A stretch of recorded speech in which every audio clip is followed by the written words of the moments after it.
that just race right to the front.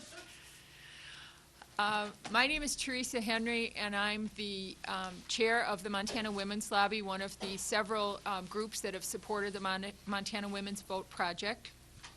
I need to make one quick disclaimer, and that is that there has been some question as to whether or not the groups and the women involved with the Vote Project have taken any position on any given initiative or candidate or anything, and I just want to be real clear and have everybody understand that the Women's Vote Project's goal is to turn out women voters. Of course, we've registered men voters, we've done all sorts of things, but the goal has been to reach the 50,000 women in Montana who didn't vote in '94 that voted in '92, because we believe that if we all voted, we would have a better system. But there has not been any support of any given candidate or initiative, and if you have that understanding, that's in error.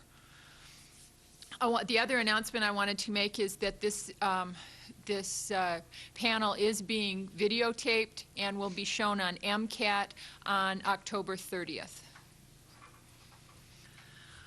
The format for this evening is to tell you just a little bit about, as I mentioned, the Women's Vote Project, and then to have the candidates briefly introduce themselves and just say your name, your district, and your party identification, and then we will have some questions. One of the things that happened with the Women's Vote Project is that initially we did a series of phone calling around the state with a longer questionnaire and then a shorter questionnaire, and identified some of the issues that are significantly of interest to the women in Montana.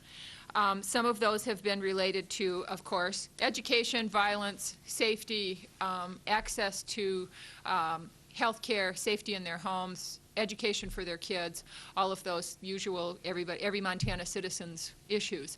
So that will be somewhat the flavor of this discussion this evening. I feel like I get the main microphone here. Drew told me that if we just kind of direct this, we should be able to have everybody picked up appropriately on the tape. So as I said, we'll just start with one end or the other. We'll start with Vicki, and you just aim it this way. I don't know that you need to do that, and I'll move it this way and just give name and district and party ID. Thank you. I'm Vicki Cocciarella. I represent House District 64, and I'm a Democrat. Bob Ream, House District 69, Democrat. Carolyn Squires, House District 68. I'm a Democrat, excuse me. Jeff Weldon, Senate District 35. I'm a Democrat as well. Harry Lafreniere. I represent House District 62, Democrat. Linda McCullough, House District 70, Democrat. Drew Lasofsky, House District 70. I'm running for House District 70, and I'm the Republican. Scott Butler, House District 68, Libertarian Party. Michael Sullivan, House District 68, Natural Law Party. Fred Van Valkenburg, Senate District 32, Democrat. Diane Sands, House District 66, Democrat. Howard Toole, House District 63, that is, I'm running for it, Democrat. Good.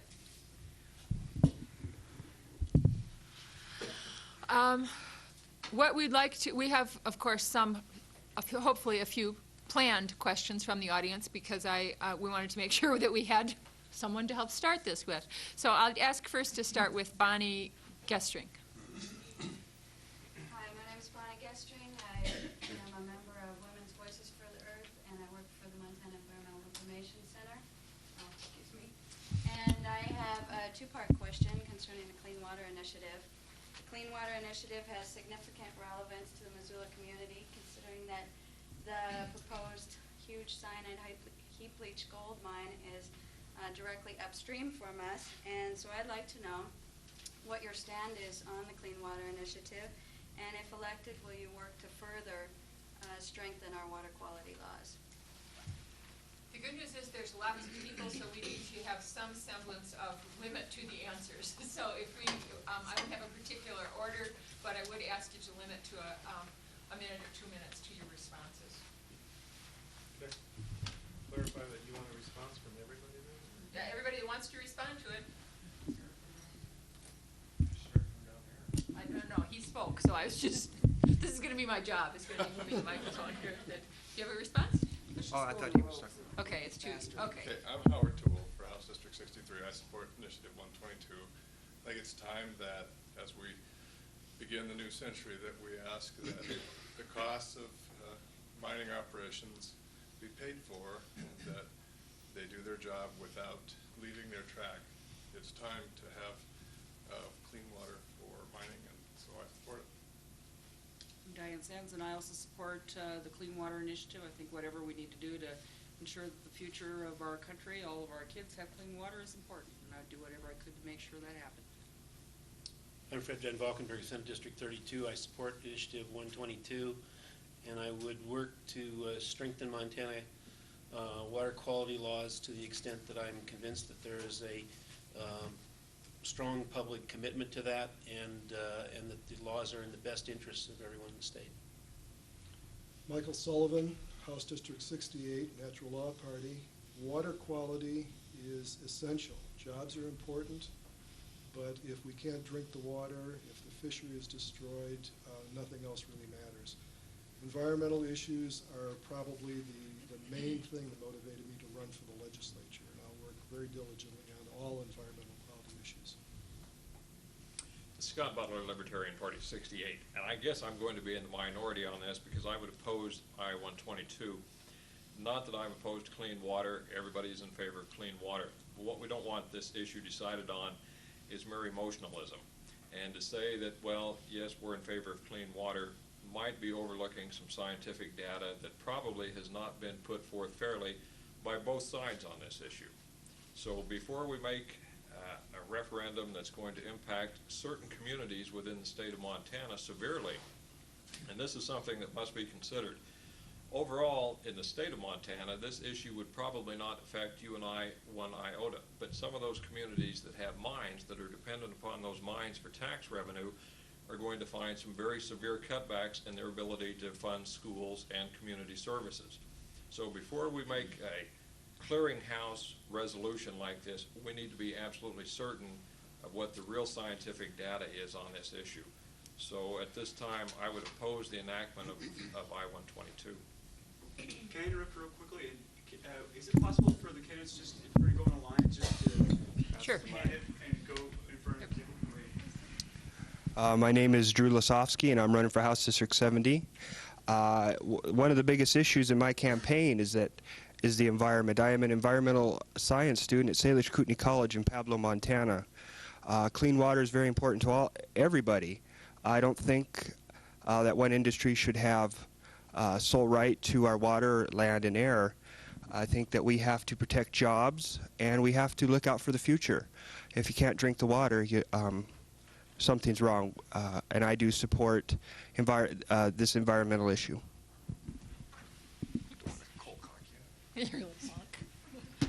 I'm Linda McCullough, House District 70, and I support I-122, the Clean Water Initiative, just as I opposed Senate Bills 330 and 331, which precipitated the whole initiative during this process.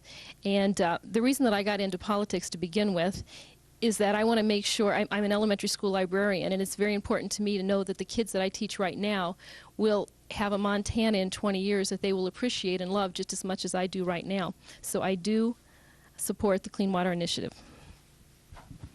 I'm Harry Lafreniere, House District 62, Democrat. I carried petitions for I-122 and felt it was gold. Water is gold to us. But tonight I asked my my granddaughter and grandson about it, and one's 9, and he said, dirty water kills fish, and our granddaughter, who is 11, she says chemicals in water could kill people, so they probably said enough. Jeff Weldon, Senate District 35. I serve on the Senate Natural Resource Committee, and along with Senator Vivian Brooke from here in Missoula, we fought hard to try to slow down the bills that Linda McCullough mentioned earlier that really resulted in this initiative. And I disagree that it doesn't affect us here in Missoula, because it'll affect state water.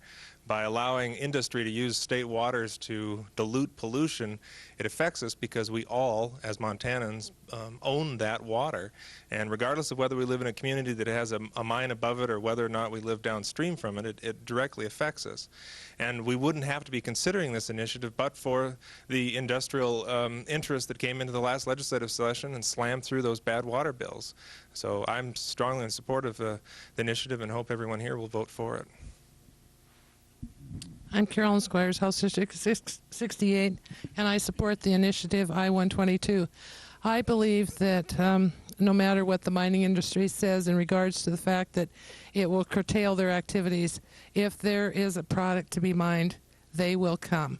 And they will come and they will take from the land. And I think it's their responsibility to replace what they do on the land and make sure that the water is clean. I also believe that it... What did...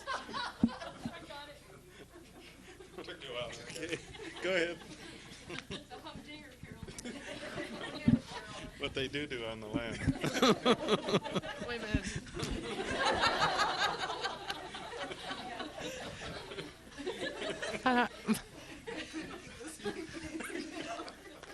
I also believe that there will be jobs created from this process that occurs, and water sanitation and an increase in that activity will create jobs rather than lessen the jobs. So I don't think the jobs are going to be gone like people think that they will be. Thank you, Rep. Ream. Anytime, Carolyn. You hit the nail. You hit the nail on the head. Doo-doo on the land. The last session of the legislature was devastating in terms of our water quality laws, and it's primarily because of the mining industry being in there lobbying heavily on it during that session. So I-122 goes part of the way back towards undoing what was done during the last session. Now, the industry argues that they're being singled out. And it's true that in I-122 the mining industry is singled out, but there's many other places in the statutes where certain industries are singled out. And in fact, in the forest industry we have a streamside management zone where timber harvesting activities are limited. I carried that bill in '91, I think. So there are many other areas within the statutes where we single out certain areas that are problems, and it may affect only one industry, and that's the case here. Vicky Cocciarella. I'm disappointed in 122 because it doesn't repeal 330 and 331, and all those are big numbers, but basically I serve as Vice Chair of the Environmental Quality Council, and we've been studying enforcement and compliance provisions, and 330 and 331 were enforceable. I am a little bit worried about the situation that I-122 presents, because I don't know how enforceable they'll be with cutbacks and lack of staff and staff retention and turnover problems in the Department of Environmental Quality. That is a huge concern for me. We need to pass I-122, but it doesn't go far enough. That's my disappointment. A complete repeal of 330 and 331 would have been the appropriate steps to take. I also think that the 7-Up Pete mine should not occur, and we should do everything we can, and you should take your family and drive that highway and see where they're going to move that 800-foot high mountain and turn it into a 600-foot high waste dump. Not good. Could you reintroduce yourself, because we didn't hear you at the beginning. I'm sorry. I'm sorry I was late. I had a class to teach. I'm Linda Lightfoot, and I am in Senate District 32 and with the Natural Law Party. I am totally in favor of 122, and I have been selling water filters, so to speak, so I know a lot about water for about 10, 12 years. And I've read many, many articles across the country to what is happening with our water. And I think now in Missoula and all over the United States, we have to begin to take a stand to do what is right for all of us, for our children, for human nature, because we all know we cannot live with pure water. The diseases are spreading through the water, and they're not talked about. They're covered up by the big industries. And I think we have to step forward and not be afraid that somebody says jobs are going to be lost. No, we're in a time of change, and if we change, there'll be other jobs that will be created for people. Just because there might be a few less jobs in one area, there will be many more jobs in another area. And I'm running because I'm excited about the changes that we all need to make here now. Just as a follow-up of the, in June of 1996, when we had done, surveyed 2,402 people thus far under the questions related to environmental regulations. 42% of the people surveyed said they needed to be tougher, 39% said they were about right, and 11% said they were not sure, and 8% said they'd gone too far. So obviously this is still a hot issue for us, for the entire state. Next question. Okay. Could you stand up and face the television? Sure. Okay. Congress recently passed a welfare block grant bill that includes deep budget cuts and burdensome federal restrictions. Montana has an existing welfare reform program. I don't know if you're familiar with it. It's called FAME. It's Families Achieving Independence in Montana. And it allows for local program flexibility, education and training options, and ongoing community service if employment is not achieved within the time frame. I have two questions regarding the welfare reform. The first is, do you support maintaining and improving FAME rather than adopting the more restrictive federal measures?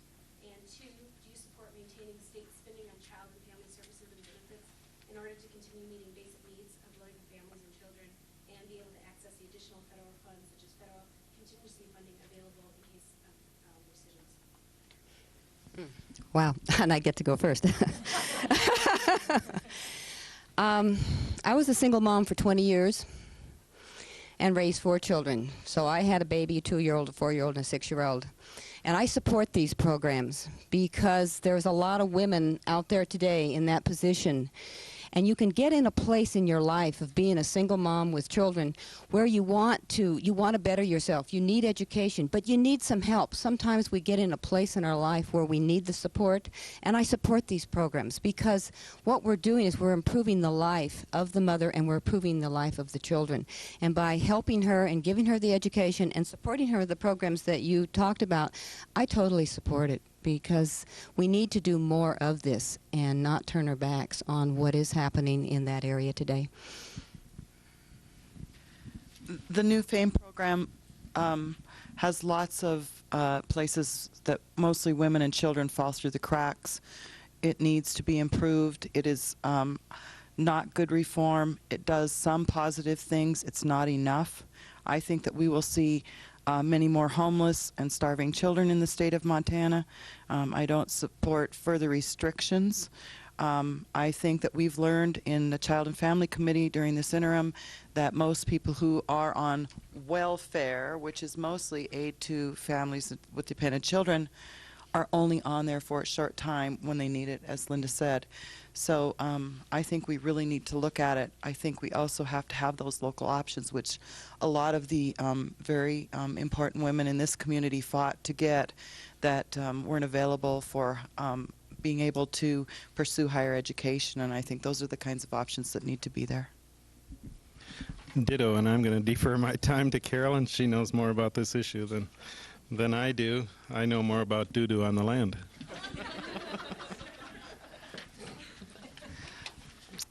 I supported the welfare reform bill, as probably everybody in this room knows, because if we wouldn't have, there would have been something much more drastic come out of the legislature than did occur. I'm uncomfortable with what's going to happen here in the area of retraining. We've not come up against that point yet because we haven't had the program in progress from 18 to 24 months. And we actually haven't seen what's going to happen to folks when this happens. My concern is, I sincerely believe from the bottom of my heart that there is not enough money in this program of the governor's budget to provide retraining. Now, this is a real travesty to the women and children that we're talking about here. We have said to them, you must make a movement, you must make movements off of the system. And we're going to do all these wonderful things for you, and we're going to provide you with these skills and talents, but we don't have any money, folks. And I think you're going to see a big supplemental requirement come before the legislature the next go-around, and that's unreal. The other area that we need to really strengthen is the area of daycare. You cannot demand that these people move from the system without providing them the assistance for daycare. The other thing is we need to be able to provide to them some health care as well. The partnership program is fantastic, but we also still need to be able to provide them with the transitional health care until they can get their employment or employers to provide them the health care that they need. Until we complete this process, my feelings towards this place will not be satisfied. My heart, as many of you know here, yearns for these people, and because I was there once, and it was a hand up and not a handout that these people provided to me. So my drive will always be to make it better for my other sisters and their kids in this movement. Thank you. You'll learn more about these programs by listening to someone like Carolyn who knows the details and can speak intelligently about them. I don't know the details, and you would find out that I wouldn't speak intelligently about them anyway. So let me just say my base philosophy on programs like this. I believe that government can and should be used with programs like this because it's a valuable social tool to protect and assist people in our society and in our communities who need help. And I will vote and have voted for programs like this and go to people like Carolyn who know so much about it so that I can find out the details at that point. My feeling is that we need a more kind and gentle Montana, and I think by supporting these families, we're going to achieve a certain degree of that. Single mother families, in a lot of cases, work hard. Some of them work on 2 jobs, and they just barely make ends meet. I think we need to help these families with more support. Linda McCullough. Probably my most favorite thing about being a political candidate is the campaigning. I love the knocking on the doors. I love talking to people. And over the last couple years, I probably knocked on thousands of doors and talked to people. I've talked to a lot of people who have been at some point in their life, either are now or have been at some point in their life, on some sort of subsistence, welfare, aid-dependent children, and so on. I've never had one person during that time tell me that they enjoyed being on welfare and wanted to make this their life's story, that they wanted to spend their whole life on welfare. And I think, in my mind, welfare should be a means to a better way of living, a more solid way of life that you can maintain for the rest of your life. One of the things that I support FAME. I support the direction that FAME goes in. I think one of the things that it has let us down on, especially here in Missoula, is the child care aspect. I think most of us know in order to get some sort of a training, either a college degree, some sort of a associate degree, a vocational degree, you need to be able to go to school, you need to be able to put some time into that work. With only 10, and I think maybe in this area we've raised it to 20 hours a week of child care, that's not enough, especially if you're going to the VOTEC where you have to be in a program 40 hours a week. It's not enough time for someone to take care of your children for you to be able to complete this. And our goal should be that someone can get off of welfare and sustain themselves through the rest of their life. So I find this a shortcoming. I would like to go back to Helena and try to work on this aspect of it. Thank you.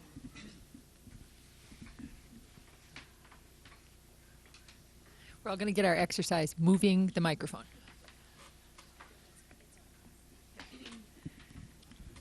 Drew Lasofsky.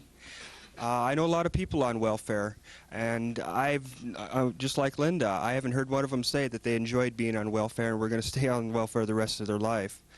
I think that anything to improve a woman or a man's education, be it through welfare where they have to have some support with the child if they don't have family members, they have to have daycare to get an education, to go to college, go to the VOTEC, go to a job. I do support these kind of programs.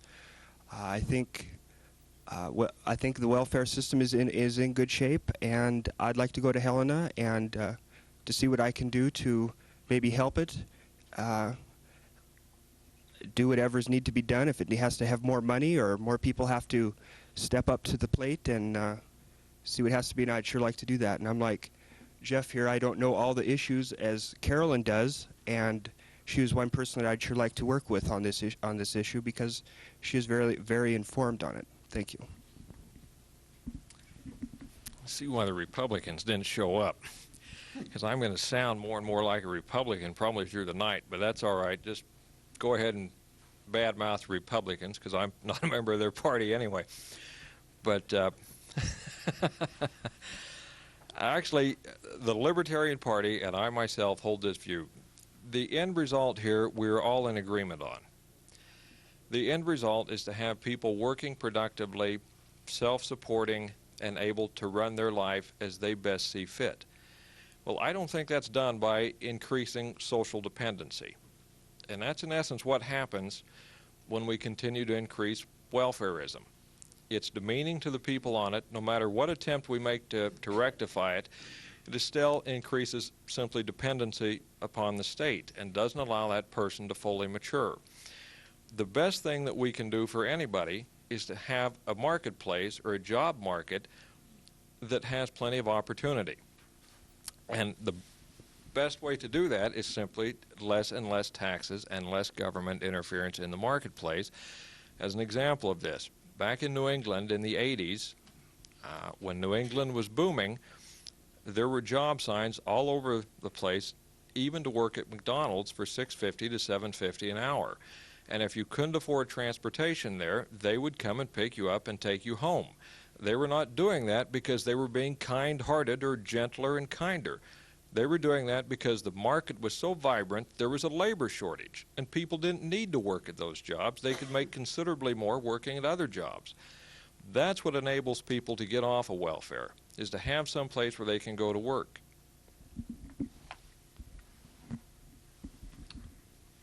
I'm glad that Scott brought this up because I was going to also. While I support what the other candidates have said, we can pull out the safety net, and a social welfare system is crucial, particularly on primary care. I like that idea, Linda. That is essential. I think that's a real difficulty for women. But the real issue here is jobs. What happens after the retraining and a woman is ready to move into the marketplace and she finds either that there are no jobs available at all or they're minimum wage jobs? I think we have to make more of a priority to create jobs that offer a living wage. And I support the increase in the minimum wage that's proposed on the ballot. But beyond that, I think there are things that the legislature can do to encourage businesses to pay more. And you can offer tax incentives as one tool. I think we need to explore that more and begin moving more people off of the welfare system. Nobody enjoys being there, but what are the options? What's out there for them?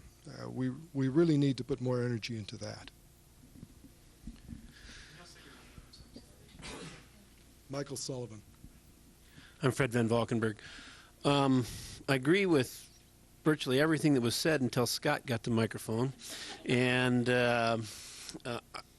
while Scott identifies himself as a libertarian and talks about the lack of Republicans, you should all know that Scott's philosophy, as he espoused it, is the philosophy of 90% of the Republicans that serve in the Montana legislature on this issue.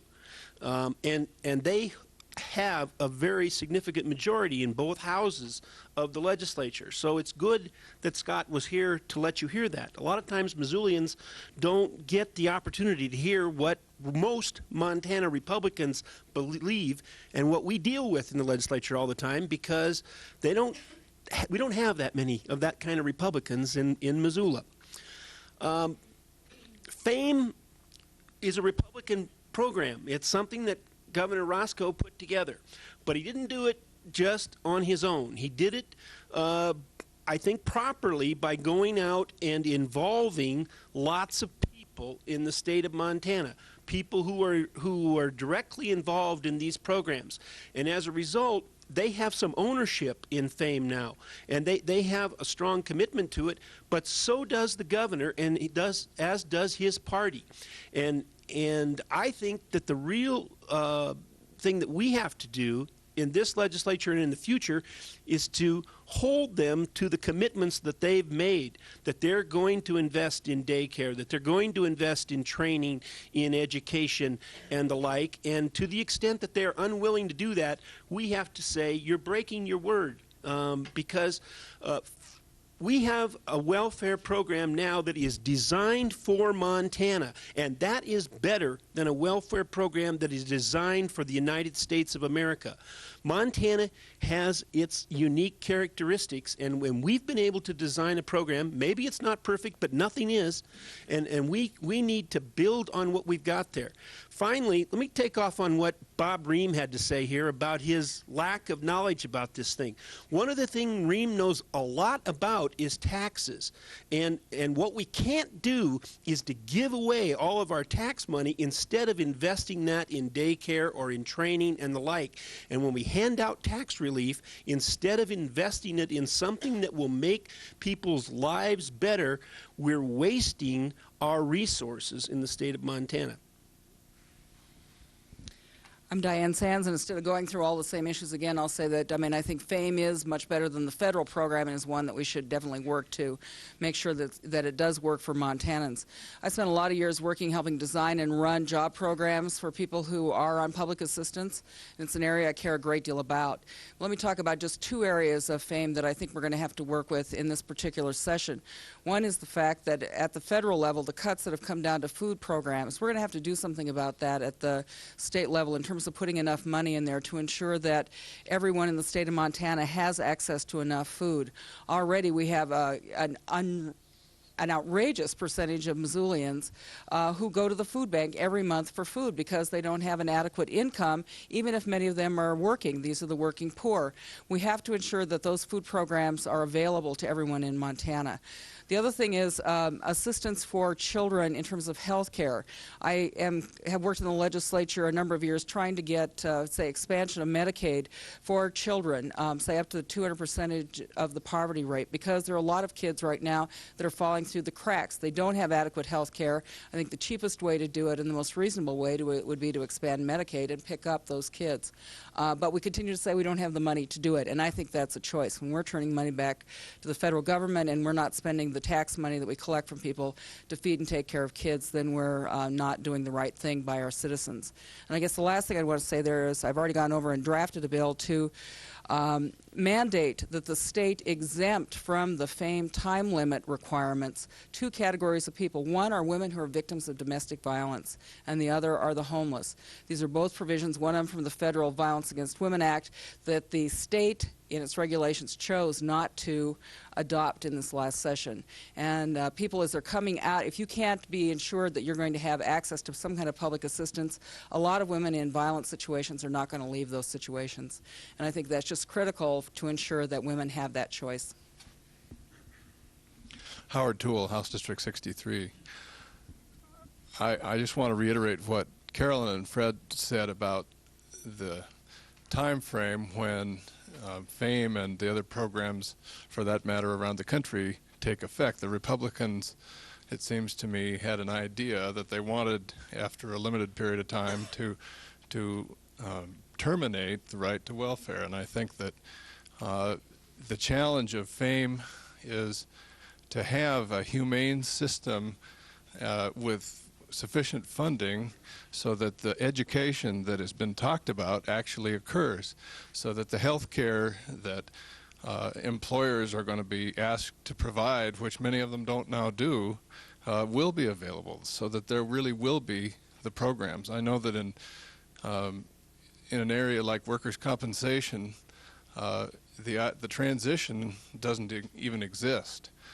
There is a rehabilitation program. There are numerous rehabilitation programs that don't work well. My concern is now we are making a real revolution, and the time is coming very soon when we are going to be asked to put up or shut up, and I hope that these programs will be in place and that this legislature will really work to make them be effective. again, just as a follow-up from the questionnaire, of those 2,400 plus survey results that we completed in June of this year, the people questioned stated that 54% strongly favored welfare reform, and additionally 49% stated that funding cuts to social programs had gone too far. So I think all of us are aware, and all of the women and men that we've talked to are aware that the system still needs a considerable amount of work, and that some of the cuts to social programs seems to be, most of the women that we've talked to feel that has gone too far at this point. I'd ask about the next question. The lady in red.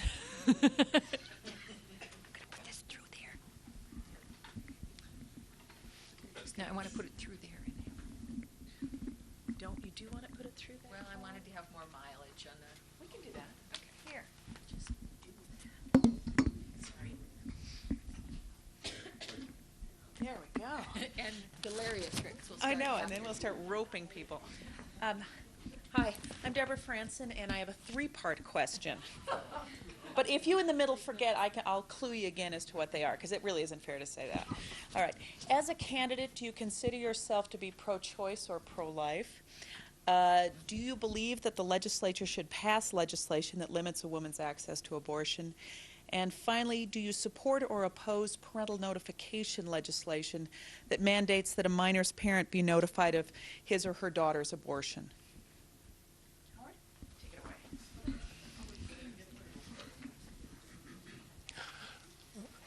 If I can remember them in the right order, I am pro-choice. No, I do not favor restrictions on the right to abortion, and I do not support parental notification legislation. I think that the case is just not there to be made. There's so very, very few people who are in the position where the arguments in favor of parental notification can even be justified. On the contrary, there are many, many others who are deterred from reasonable choice making in a strict parental notification. I would have opposed the bill that was passed last year, and will oppose it again. I'm Diane Sands, I've been working on this issue of reproductive rights for the last 30 years, and was really horrified that in the last session, with the kind of extremist Republican control of that session, that for the first time since Roe versus Wade passed, we saw the passage of really restrictive legislation in Montana on women's right to make this fundamental choice. In spite of all the language that's used about saying that parental notice, for example, is in the best interest of kids, it's not. It's clearly for no other purpose than trying to restrict access to abortion. I'm pro-choice. I don't support any restrictions on abortion. I think women and their families and their doctors are perfectly capable of making that decision regardless of age, economic condition, or whatever. I think that choice is absolutely a woman's. I'm Fred Van Valkenburg. I'm pro-choice. I don't favor restrictions. I think there obviously are instances where some people would be very critical, and I might even be one, where a person chooses to have an abortion.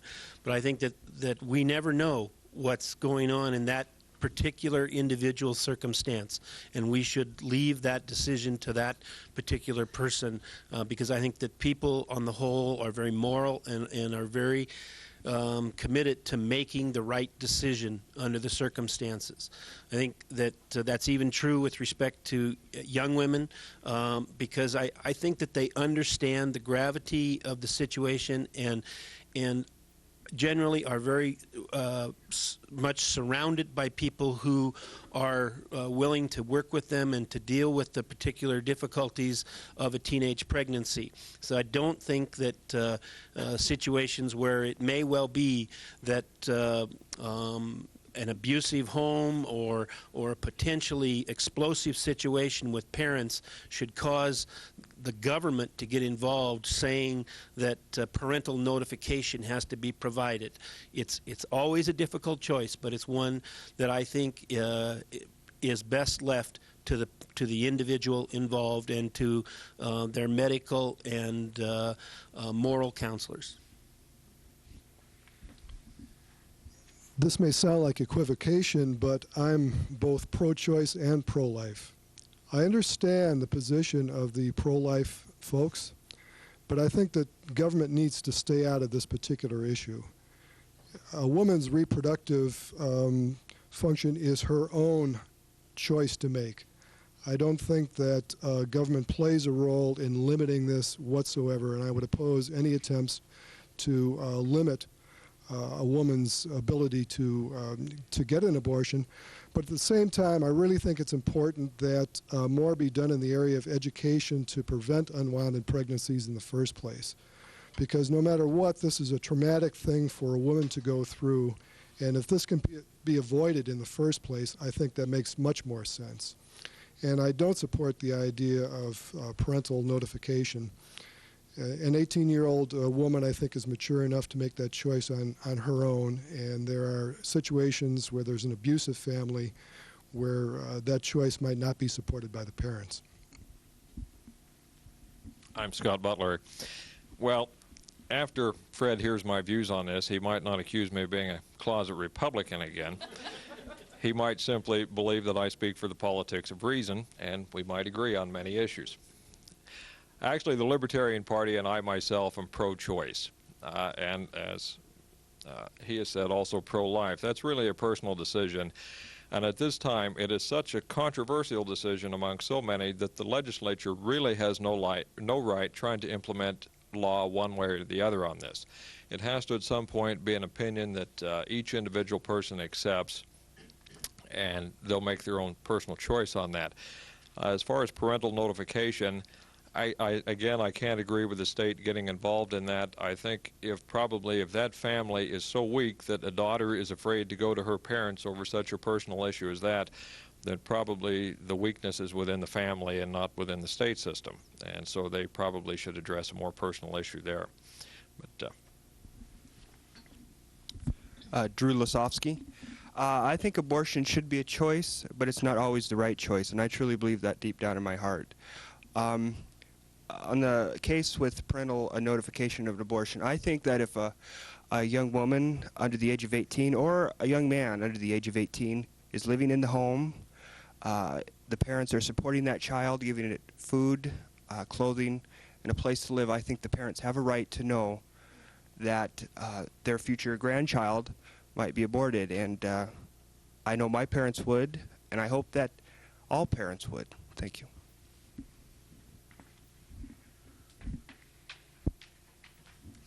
We're going to have lariat. We are going to have lariat contest at the end. And now for my next trick. Linda McCullough, House District 70. I support the woman's right to choose. I have never had a good answer to this question, but I would venture to say that most of the candidates in this room support local control, and I have never understood why a person can support local control but not support a woman's right to control what happens with her own body. So if anyone can answer that one for me, I would really appreciate that. I do not support any limitations to the choice issue. I think they're just ways of chipping away at that. As far as parental notification goes, I do not support the parental notification bills that have been out. Oftentimes, a young lady who is, young woman who is pregnant and finds herself in this situation does not live in a home where it's safe to go home and say that there's a problem. Sometimes there's abuse in the family and so on, and it's simply not safe for her to make that choice. I think we find in most cases that young women who are in a home situation where they can take this issue, this problem home and discuss it with their parents, do in fact do that. But in so many cases, it's not safe for her to take this problem home to them. Thank you. Harry Lafreniere. Most of you folks can see this is my first try at politics, and this is one of the issues that I've had a lot of problems with my church and with my family. And I feel that government has no business in the abortion issue.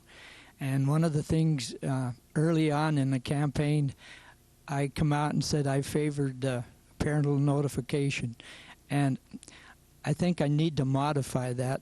I think most families are strong enough to handle it. If the young lady is over 18 or over, I don't think she should be required to get it. But under 18, I just wonder if the family shouldn't be involved. The family and their minister and doctor and whoever has an interest. This is a hard choice for me. That's one question that I wish never come up.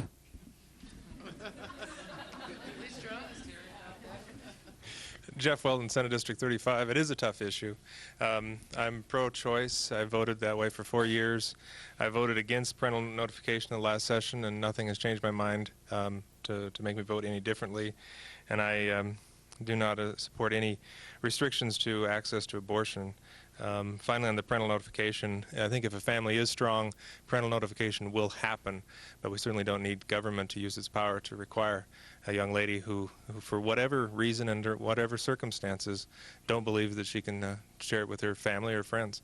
So that's that. Carolyn Squires, House District 68. I'm pro-choice. I choose not to limit access to an abortion, and I don't believe in the parental notification. My answers are yes, no, no to the 3 questions.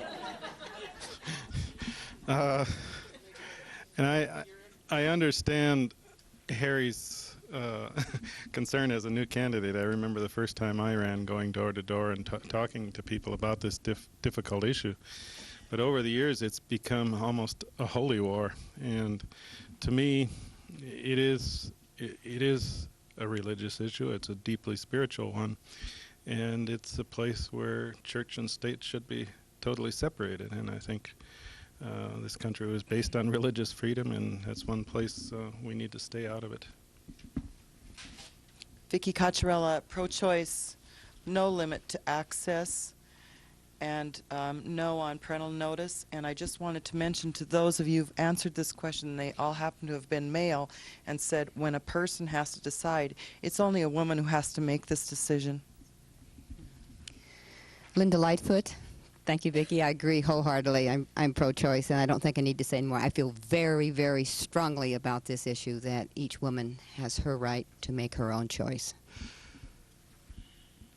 Well, Mike Fellows, I'm only here for a few minutes.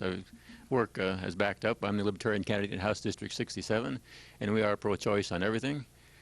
And I guess I'd say that I'd just as soon get the government completely out of the abortion business. And if we do want to fund clinics, let's provide a dollar-for-dollar tax credit to fund those types, and if people want to donate money, then we can do it that way. Thank you. What's your name? I'm sorry, say your name again. Mike Fellows. Okay. Again, just as back up to some of the information that we've gathered so far, and this is when we did this statewide survey in June, this is data that came in from the Big Fork area, Helena area, Miles City, Kalispell, Billings, Missoula, and Great Falls. So this is not just a localized questionnaire that we'd done. And on the abortion issue, 53% of the people questioned said it should be legal. 22% said legal with some restrictions. 14% said prohibited except for cases of rape and incest. 9% said illegal in all circumstances, and 2% said undecided. Most people have a fairly gut-level response to this issue, and what generally happens is more of the discussion happens about the specific bills that come up and what that means with all the nuances in your particular in your worldview. And what I would strongly recommend, and since this is going on TV, I'll say it for that too, what I'd strongly recommend is that whatever issue is your issue that matters much to you, that you track those bills, and that anybody up here that is your legislative candidate knows what you think about that. Because that's what will make you feel involved in it, and that's what will make the difference in how those decisions are made. Okay, I'd move on to another question if there's another question.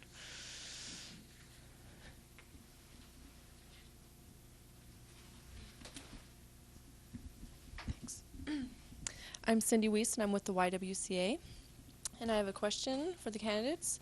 Would you support funding for legislation that would ensure that all victims of domestic violence have both access to and availability of critical services such as transportation, emergency shelter, etc.? And Start in the middle this time, because the first three people always get to say the longest answers. So we'll start with Linda, and then go around the circle this way. You may need the question repeated. I'm trying to remember. Is it supporting funding for domestic violence type programs and supporting legislation that would ensure that funding was available and that critical services are available to domestic violence victims? Yes, I would. I don't know if I need to say more or not. I think I'll just pass it on to Harry. My feeling has been that the penalties haven't been harsh enough on some of these violent cases, and a lot of those people should actually go to prison for some of the crimes they've committed in this violence. Stricter, I don't know if we need stricter laws or not, or enforce the laws that we already have, but you continuously read where women have gone and got court orders for protection and ended up that they've been murdered or assaulted again. Stiffer laws, I guess, is the answer I'd give. Yes, I would. Very briefly, I believe one of the functions of a community and a society is to protect people, particularly those people who need protecting most. And this is a circumstance where government, I think, could serve a great function by providing funding for programs to get women out of violent situations. So, yes. Carolyn Squires, House District 68. I would support that funding. I did take a bill in, I think it was 89-91, that strengthened the temporary restraining order to verbal abuse. I think it was Judge Loudon, if I remember, or one of the municipal judges here that presented that through the magistrates, and we took that and we strengthened that. So I would be in a great deal of support for this effort. Thank you. Yes, I would support it, and I guess I would go one step further and say that rather than just throwing the perpetrators in jail for 30 days or 60 days or whatever the penalty is, that there also be counseling, mandatory counseling provided, similar to other programs that we have. I would support that. Vicky Cacciarella. I would support that, but you'll hear me talk a lot. My favorite soapbox is to talk about prevention. And somehow, to me, we have to get to kids and families and be supportive there and stop the cycle of violence that continues in families and spend more money in that area rather than putting more people in jail and prisons and raising them up to be people that aren't productive citizens in this society. And that is one of the things that I have always spoken about, is more education, child abuse prevention, preventing domestic violence rather than always throwing them in jail and throwing money at the problem or the crisis. Let's stop it before it happens. Linda Lightfoot, Senate District 32. I agree totally with you, Vicki. I totally support funding for a program like this, but I also support a program in creating counseling on both sides. We need to counsel the women. Many of those women are in codependent situations. They need to be counseled, to be helped, to build their self-esteem, and also the men who are the assaulters need to be counseled, and so we can begin to resolve these issues. And I know there are many areas that we can work with, and I support the whole program and new issues and new ways that we can educate and resolve these problems that we have in society. Mike Fellows, House District 67. I think some of this stuff can be handled through the courts, and it has been. I think some of the funding needs could be done privately or through grants and other funding sources. And Vicky's probably right. We do have to find more ways to prevent, because we're always trying to catch things when they've gone too far ahead. And if we can catch it at the beginning instead of the end, we're going to be better off.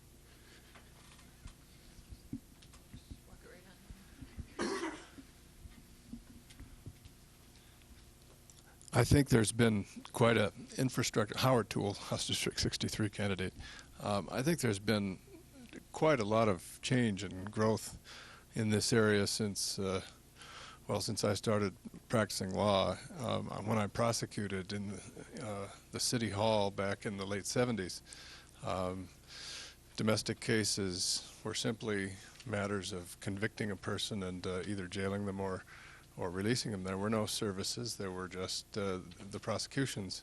now the system is quite built up, and there are a lot of services being provided, and I think it's really been a very important change, a gradual one that I've supported. I think that this type of program needs to continue to grow. I think it'll be difficult to fund it at the levels that we would probably like, but I think that one of the reasons that it has grown and succeeded is because it was needed and it's important, and I will support it. Diane Sands.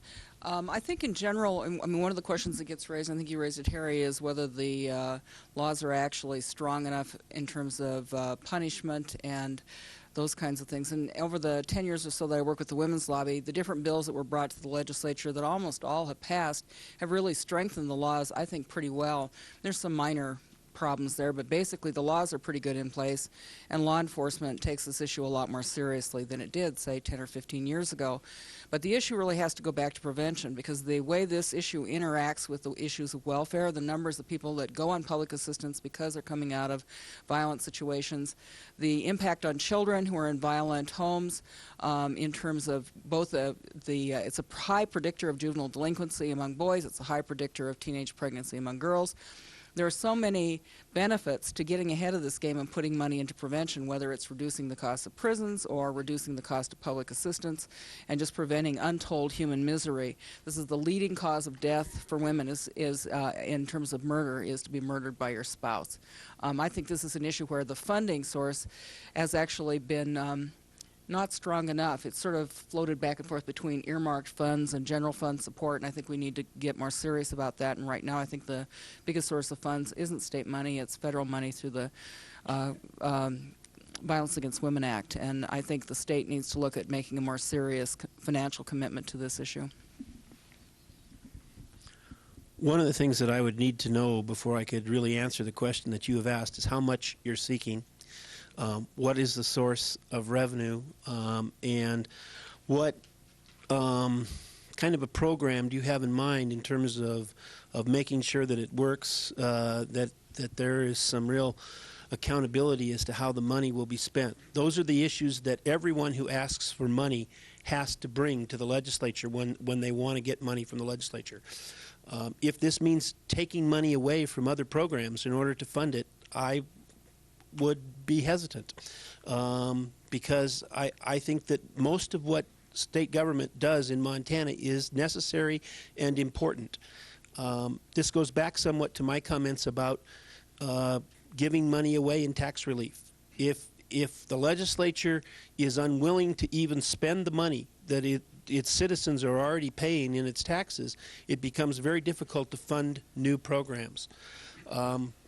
Certainly, if there is federal money available, I would never vote to send it back, as most Republican legislators did last year with respect to Goals 2000 money in the area of education.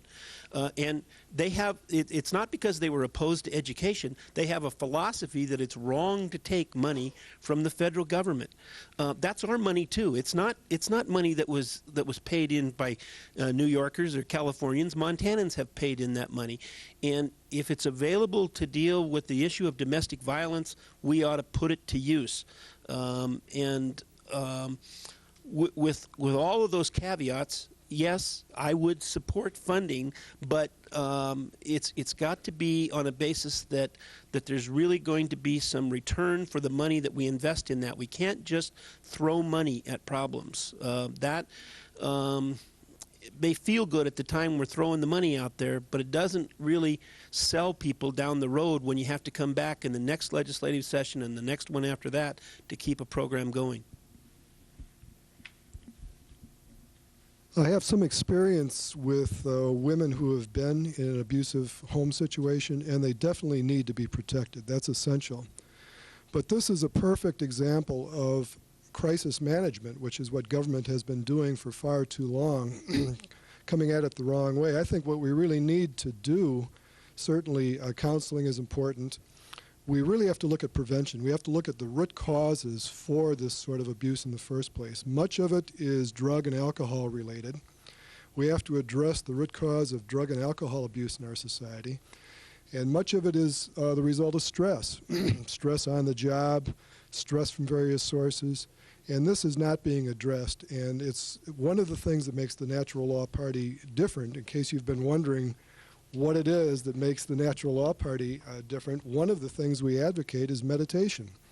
It's a proven technique for reducing stress. There's a number of documented studies that will substantiate this, and I favor education. In most of these challenges or problems, whatever you choose to call them, that we're discussing, education really is the answer, whether it's abortion or getting women off of welfare, getting anybody off of welfare, or in particular this. We need to educate people that there are tools available for relieving stress other than drugs and alcohol. We need to teach people nonviolent conflict resolution. And this can be done in the schools. I don't think it requires massive amounts of funding to get this into the curriculum if people feel it's important and if they'll work together to do it. So to answer your question, yes, I do support protecting women from abusive situations. That's essential. But we really have to work on education for stress reduction. Scott Butler, House District 68. I don't know that we need to find out what are root causes of violence and problems in our society, but I think that's a question we've all asked ourselves for the last 5,000 years, and I don't know that we're any closer to an answer to it. I think what you have here is a case of a bully abusing someone where he knows there is no real threat of harm to himself. And it's the job of society to protect those people who are unable to protect themselves in a particular situation. So to me, domestic violence where it results in that kind of physical abuse is simply a case of assault and battery. And the punishment needs to be severe for that type of thing. I am not so much concerned as to why he chose to beat up his wife. Whether his father beat up his mother or he was on alcohol at the time, I just think society should impose a strong enough punishment to where he doesn't think it's such a good idea to do it again. And probably I'd be in favor of some pretty severe punishment to see to that. Drew Lasofsky, running for House District 70. I think this is a broad issue for me. I think about the laws and everything. Everybody's saying that we need to strengthen the laws. I don't think the laws can be strengthened any much more than what they are now. I think what it is there's no shame in going to jail. There's no shame in going to prison. You get people that they don't care. They're still going to beat their wife. They're still going to beat their husband. They're still going to beat their kids. If there's no shame in going to jail, no shame in going to prison, I don't think stronger laws or punishments are going to do all that much more to them. I think that women that are abused or males that are abused by their spouse or whatever, I think they do need the protection of the city and the state and of their community. I think that we should look at this and try to find resources where we can protect these people, be it with shelters, finding them a job where they can get away, get out of the community, maybe whatever it might be, whatever their problem might be. I think that we should look at it because these are people in our community, and I don't think that we should just throw them to the wayside. Thank you. Okay, does anybody have another question or a follow-up? Or Pat, what we've been doing is having folks try to speak into the microphone. Maybe I'll just come back that way. This is my Oprah routine. I get to come on down. I can handle it. Thank you. I'm Pat Ojo, and I'm here on behalf of the American Association of University Women. I have a very quick question. I'd like to know what each of the candidates' position is with regard to school vouchers. And I told Drew that we'd start in the middle, so he had some warning before we... My name's Drew again. One of my issues on why I'm running is affordable education. I cannot afford to go to the University of Montana. For one thing, I don't make enough money, nor do my parents make enough money. Probably one of the things that I could have done is done better in high school, but I didn't do that. I can't look at that. So I have to go to a secondary school. I am going to Salish Kootenai College in Pablo, Montana, and I'm proud I'm going to that school. It's a great school, and I'm getting a better education. No, I'm not going to Bozeman. Secondary school.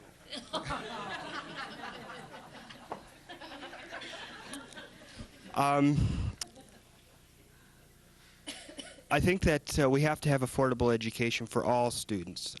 The only way, I believe, to get ahead in our great country that we have today is through education. If you don't have any kind of education, I don't think you're going to get anywhere unless you're absolutely lucky and win the lottery. I don't really understand completely about the vouchers, not vultures. But I do understand about education, and education is very important to me. And anything that we can do to get people into school, through school, and get a good job is important to me, and I think it should be important to everybody. Thank you. Yeah, if I could ask, what exactly do you mean by vouchers? I was thinking of using public funds for students going to private schools. Well, that's actually a pretty complex issue, and I don't know that all of us have time to go into it. I'll just state as a general principle, libertarians are in favor of privatizing the educational system. One of the areas that's seen probably more growth in expenditures or in operating cost has been education. And probably one of the reasons for that is because there have been no competitive controls on the school system.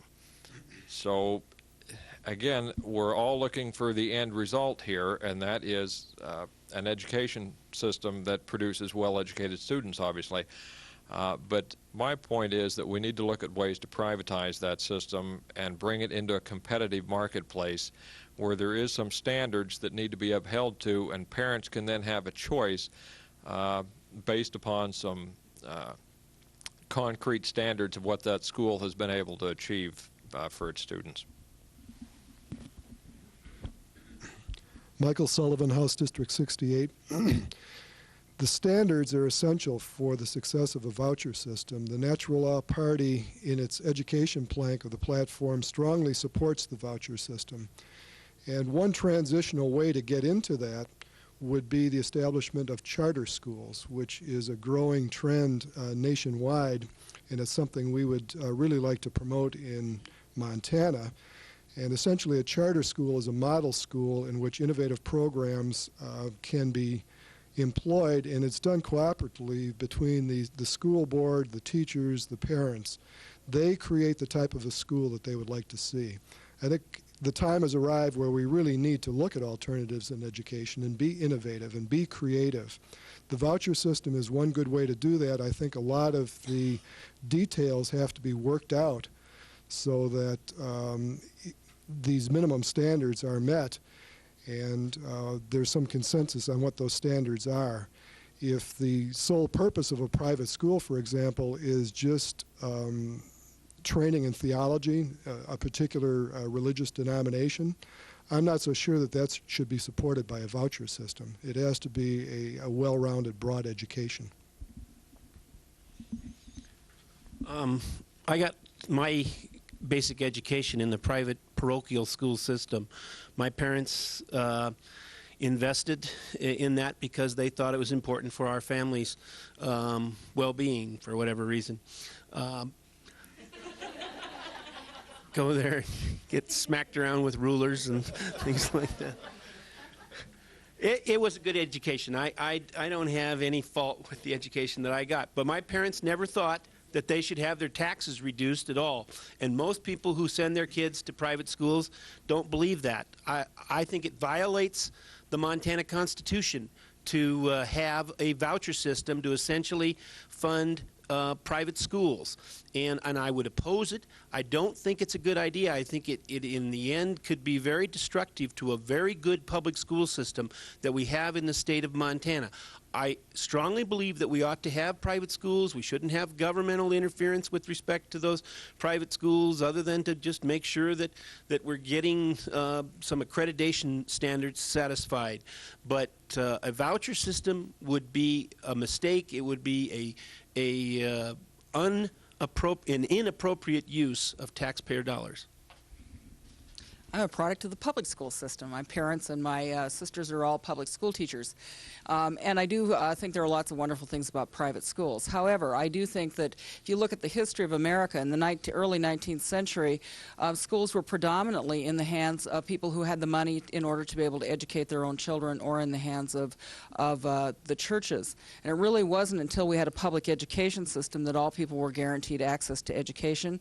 And I think that's one of the really unique things about American history in terms of guaranteeing an educated workforce and the right of every person to be educated. It's one of the things that's made this country great.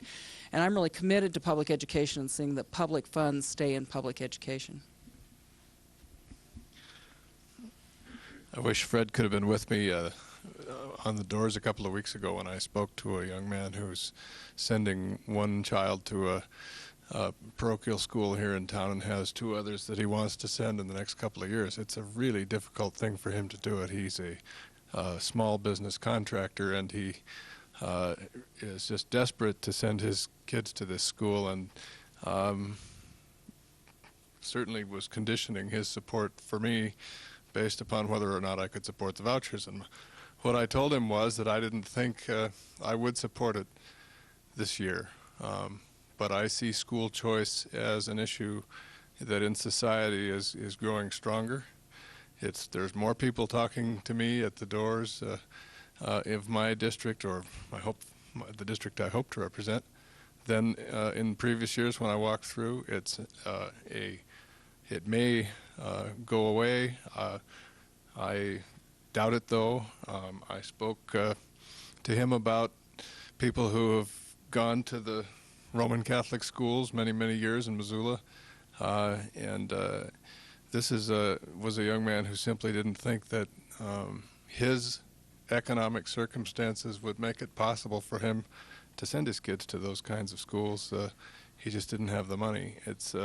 There are lots of people like him, and I think although this may not be the year to do it, that it is something we're all going to be seeing more and more of.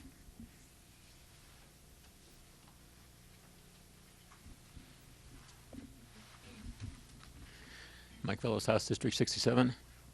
I'd agree with Fred that in some ways Montana schools they do compete very well with the states around us, but I do favor choice, and depending upon the voucher system, I would support that, or tax credits, because in the end it's really our money that we send to the government, not the government money giving it back to us. Linda Lightfoot, Natural Law Party, Senate District 32. I think we're moving into a time of great change in our education system, and we're talking about new innovative things that we can create to give people the choice to go into private schools. And I have to agree, I'm open to want to create new ways, and it may begin with the voucher system so people have the choice to send their children to schools. And I do think that this is going to be good in the long run. I can't give you a complete answer, because I think this is something that all of us together are going to start coming together if we really want to begin to change our educational systems to try to improve it in the areas it needs to be improved, and that all of us together, putting our ideas together, I think we're feeling this change is coming. There are new ideas. People are talking about different things, and I support that. I'm not sure where to start. I guess this one's really hit my hot button. I'm Vicki Cacciarella. I think that the voucher propaganda that's out there right now is being perpetuated by the religious political extreme right. I think it's an effort to undermine public education in this country. Homeschooling, voucher systems, people don't have a choice to send their children to private schools if they are handicapped, or they might be black, or they might be an Indian. That private school can decide if they want to allow that child in. There is no choice with private education. There's only choice with public education. I think it's a bad trend. Public education is the foundation of this country, and if we do anything to erode the base, there is no more funding for education than there was 2 years ago. There's less per child. You made that comment. That is not the case. There is not more money. There is less. Thank you.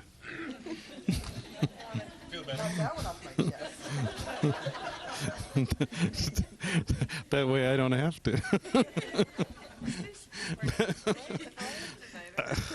Bob Ream, House District 69, and I guess I'd say no way, no how.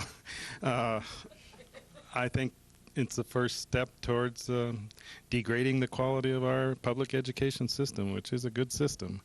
If people have problems with that system, they should work to improve it internally, not seek to send their money elsewhere to support religious schools or homeschooling.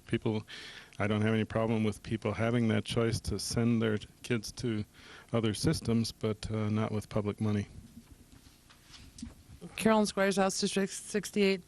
I don't support the voucher system. I, like Senator Van Valkenburg, had the opportunity to go to a private school, and again, my mother chose not to be reimbursed or raise a fuss about being reimbursed about going to that particular school. As many of you know in this room, I'm involved in the labor movement, and I'm very proud to be involved in the labor movement. I'm very proud to be a trade unionist. And the trade union movement was at the basic roots of public education for people in this country. They fought long and hard to get their children educated, to make sure that they could acquire things that they weren't able to acquire. And for those basic principles that those people fought for me and my kids and my grandkids and my great-great-grandkids, I would not want that to be eroded, and I believe in them, and I believe in the public education system. Jeff Weldon, Senate District 35. I'll answer this question as a taxpayer. One of the very basic things of our democracy is, as you've heard tonight, is public education, and I want my money spent on free public education. I grew up in a rural area and went to a very small public school. In fact, when I started, there was only 2 rooms for 6 grades, and we always felt very fortunate. My parents instilled that in me. Very, very fortunate to have a school that I could walk to that would provided that sort of free public education. So as a taxpayer, I want my money to support our public education system. And if people choose to go to private schools, which is certainly their right to do so, that's fine. But I would not like to support them in their choice as a taxpayer. Harry Lafreniere, House District 62. I oppose the voucher system, and I did a little bit of my homework. I talked to the people in the Little Rock School, the Florence School, and about the system. And I think the educators and the community, the majority of the people in the community, feel that we should make our public schools stronger. We should support our public schools. If this voucher system would go into effect, it would weaken our schools. Basically, the children that need more care and probably the below average students would end up in the public schools, and the outstanding students in these private schools. I say no. Linda McCullough, House District 70. I think I'm getting stuffed up here. Do I sound weird to you talking? Anyway, it sounded weird to myself. Anyway, I very much oppose the voucher system, and I don't begrudge anyone the choice to go to a private school of any kind. That's simply a choice that parents need to make for their children. The thing that bothers me most about the voucher system is something that was touched upon a couple of times here, and that is the private school's ability to pick and choose their students. A private school has the ability to say no to a student for any reason, or to give no reason. So therefore, a private school can say no to students with learning disabilities. They can say no to students that have some sort of conduct disorders, severely disruptive students, and so on. So therefore, those students are going to be left to the public schools, and most people do not have the additional funds that it will take beyond the voucher system to be able to afford to send their children to a private school. So therefore, I think we will then be dealing with a whole host of problems in our public schools. And we think we might have problems now, but if that becomes the case, then I think we're going to have problems beyond even our best imaginations. So I definitely oppose the voucher system. Do we have another question?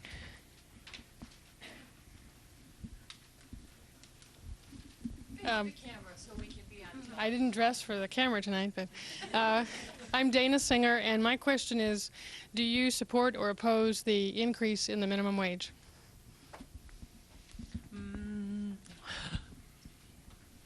You said you had to leave soon, so I'm trying to get as much input from you as... Yes, I do have to leave. Mike Fellows, House District 67. Before I leave, I throw out one bit of trivia that the first woman ever to get an electoral vote happened to be a libertarian by the name of Toni Nathan in 1972. And our presidential vice president in 92, some say should have been our presidential candidate. And this year we also have a woman that's the vice presidential candidate, and maybe the only woman, I believe, of all the major candidates. And getting back to your question on minimum wages, the one thing I don't support with respect to what's being proposed now is what we call a tax transfer scheme, where we simply go into, say, Burger King, and I pay the guy behind the counter his wage. I support raising the minimum wages by reducing tax burdens, and whether it's employment taxes or the overall tax burden themselves, I would favor that in order to provide the worker more of a spending income, because that's basically what we're talking about, having somebody with more earning income in his pocket so that he can go out and buy the car, buy the TV set, and build our economy. Thank you.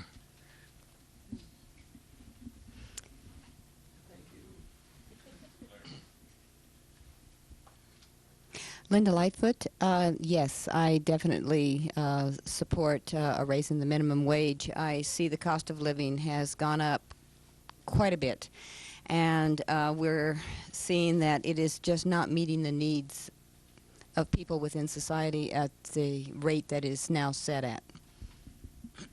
Vicky Cocciarella, yes, I support it.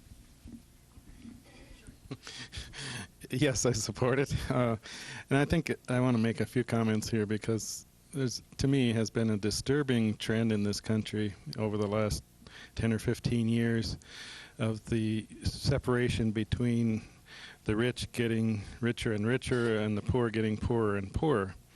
And there was an article in Wall Street Journal just a few weeks ago that said that, and I believe the date was 1978, the CEOs of the average company in America made 17 times what their average wage of their employees made. In 1994, they were making 150 times the wage of the average employee in those corporations. A tremendous difference. And you know, there was a recent article also in the paper that the number of billionaires last year in America increased almost 50%, I think. The top 20% of the wealthy people in this country have 80% of the wealth. The next 80% down have 20% of the wealth. And this inequity has increased. I mean, that's what it is today. It wasn't as bad as that, 10 or 15 years ago. So we've got to do something at that lower end of the wage scale, and certainly the minimum wage, as minimum as it is for Montana, the 50 cents per year phased in over 3 years is just a beginning step. Carolyn Squires, House District 68. I support the minimum wage. It's kind of ironic to me that a group of people would get together and put $250,000 together for a campaign to come on television to beat down a not even what I consider a livable wage. I mean, we're talking about the minimum wage, and there's over $250,000 being spent in this campaign by this committee to defeat this initiative. Although in this process of trying to beat it down, it still maintains its status, and that's a passing status. And it makes me really proud of the citizens of Montana, because I think they finally realize what's happening here within their neighbors, or within their state, which they should consider their community and their neighbors, that they're not making it. We talked today on the radio about my district. I said it was one of the most diverse districts and had a lot of diversity in it. It really does, folks. I don't get a lot of mail from the folks in House District 68. You know why? They're working 2 and 3 jobs. They don't have the time to sit down and do it. I've walked the district. I've been through it twice. I can take you there. I can show you. And I want those people to be able to hold their heads up because they're wonderful people. Not just because they support me, but they're wonderful people. So with that, I would support the minimum wage. Thank you. Jeff Weldon, Senate District 35. I certainly support a living wage for myself and my neighbors, and if the minimum wage initiative takes us a little bit closer, then I would certainly support that. And like Carolyn, I have a very diverse district. I have very affluent people in Rattlesnake and Grant Creek, and I have reservation poverty and very low-income folks in other parts of my districts.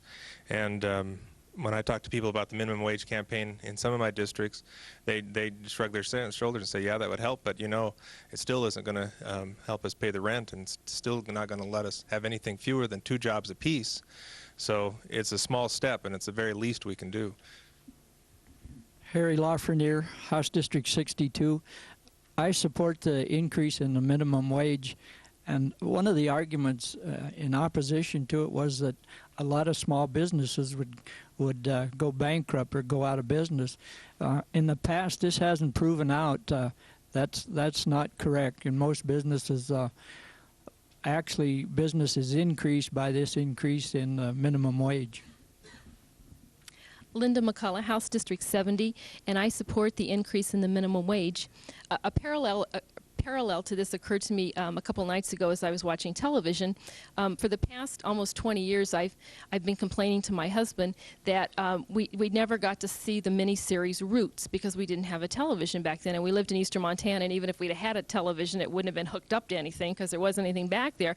So I've missed this miniseries Roots now for almost 20 years. So about 2.5 months ago, I found a place that I really am getting to a point here. So stick with me here. Okay. A couple of months ago, I found a place that actually had the 6 episodes of Roots, and so I had been whittling away on it, 15, 20 minutes at a time watching it.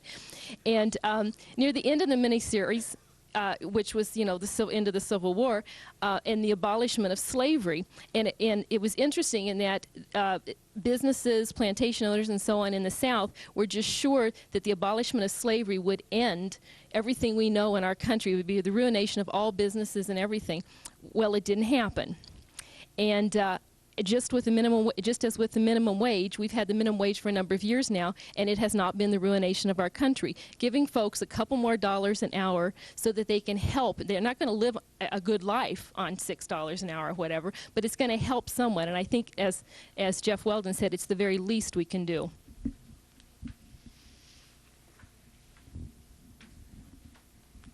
Drew Lasovsky, House District 70. Let me tell you a little story. 2 years ago, before I was in a truck accident and my shoulder was messed up, I painted for a lady here in Missoula. We figured out that every board we scraped 1 for the government and 2 for me. Or 2 for the government, 1 for me, excuse me. I was working at $15 an hour, although I was taking home $6 an hour because of the higher tax bracket that I was in. I think that if it's $6 an hour or $10 an hour, I'd like to know the tax bracket that these people are going to be thrown into. Let's look at Germany. German workers who sweep the floor in the Mercedes-Benz plants make $25 an hour.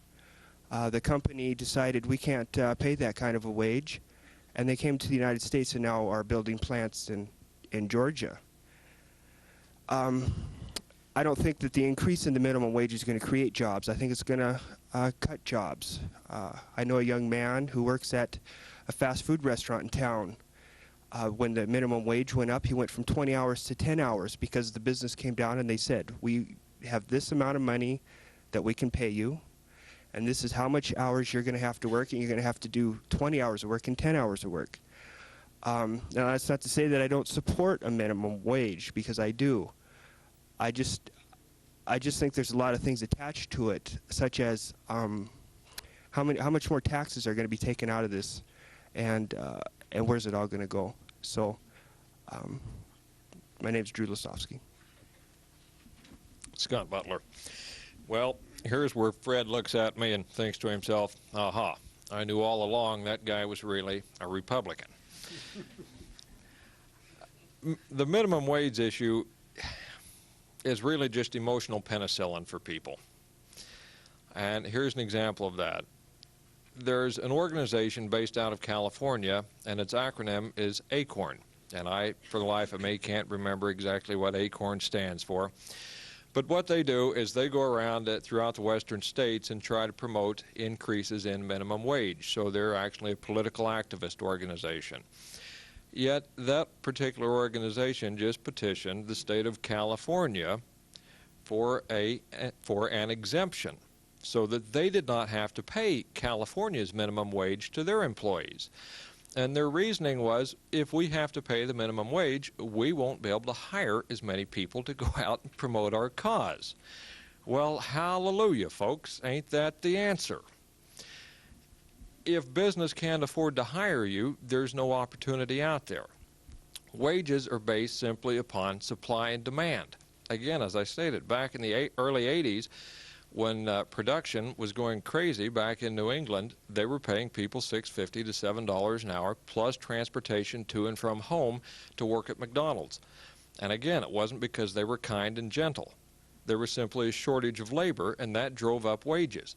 This talk that if we just raised the minimum wage a little bit, we would all be doing a little bit better, simply is a way of avoiding the real issue. And the real issue is you need to have a dynamic economy that has a lot of production going in it, and that way wages go up naturally, and you actually begin to realize an increase in the standard of your living.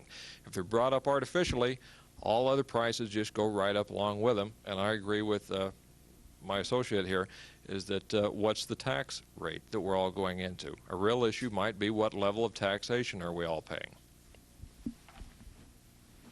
Tell that Fred is anxious to get the microphone, so I'll keep this brief. Michael Sullivan, House District 68.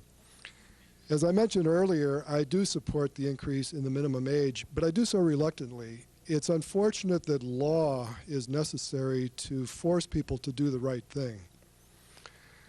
One word that hasn't been used in this discussion is greed. I think that many of the people who can afford to pay more choose not to, because there's a large labor market here in Missoula, and they know that there are many more people looking for jobs than there are jobs available, so why pay them any more than they have to?